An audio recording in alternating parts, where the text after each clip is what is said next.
Good morning, everyone. My name is Khadija Ali, and this is my Winter 2025 Project 3 for Technical Communication 3060. Today, I'll take you through how a rare and extreme weather event had impacted and challenged the residents of Sterling Heights, Michigan. Let's dive in to see how the community was able to find hope and resilience through these challenging times and some of the lessons they were able to learn. Sterling Heights. At first glance, it might seem like every other suburbs within Michigan. However, as you're taking a stroll in Dodge Park or you're getting your favorite latte and chocolate croissant combo at Coffee First, you're going to realize a very important aspect of the city. It has a blend of Arab culture and American culture infused in one, but you're able to enjoy them separately. As well, the city allows you to access many different beautiful aspects of Michigan, like Lake St. Clair. However, the city that once sparkled with sunshine would dim. August 11th, 2021.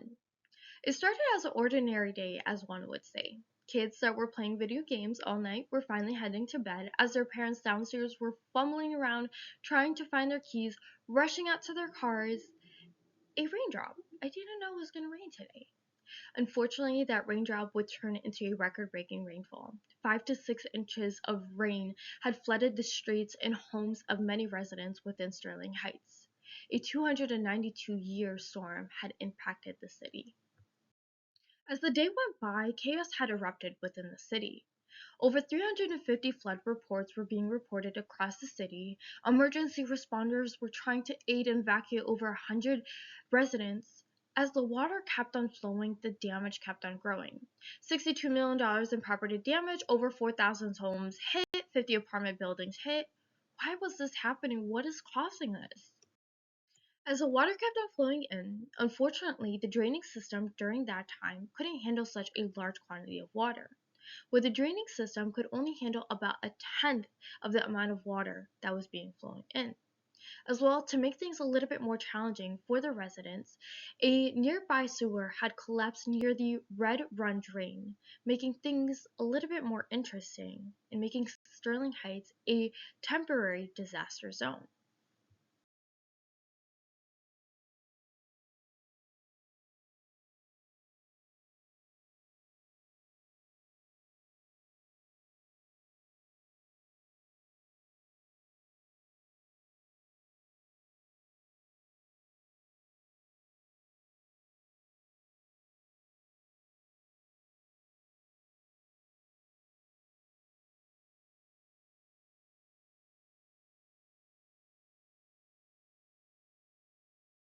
Despite all the chaos, emergency response took the first lead, working tirelessly around the clock trying to protect all the residents, trying to rebuild every infrastructure that was damaged, from homes to buildings to every single part that was towed.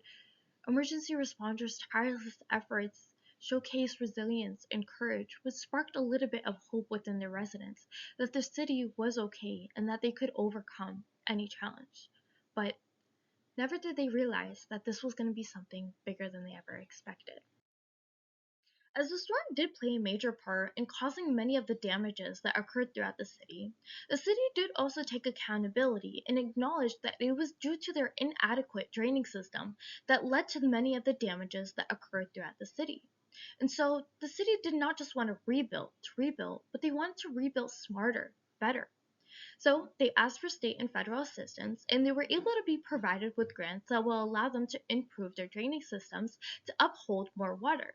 As well as they were able to educate many of their residents, educating them on how to prepare for such challenging times, which could include through checking utilities, elevating utilities, sealing their floors, and as well as installing valves.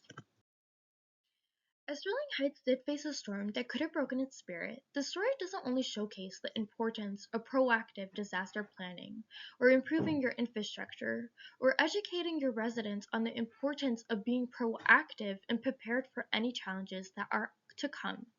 The story does also showcase the importance of resilience and courage and how it can spark up hope with an entire community in order to rebuild it for something a little bit bigger than what they ever imagined. I think one of the most difficult part about this project it was showcasing some of the emotional aspects that I was experiencing during this time, as well as translating it to an audience that hasn't experienced it. As well, something I actually really liked that was a bit different from Project 1 and Project 2 is that I was gathering data and I was gathering different informational aspects, but I was usually using them in order to tell a connection, in order to provide a connection with the audience. Here are my reflections and as well as my citation. Thank you.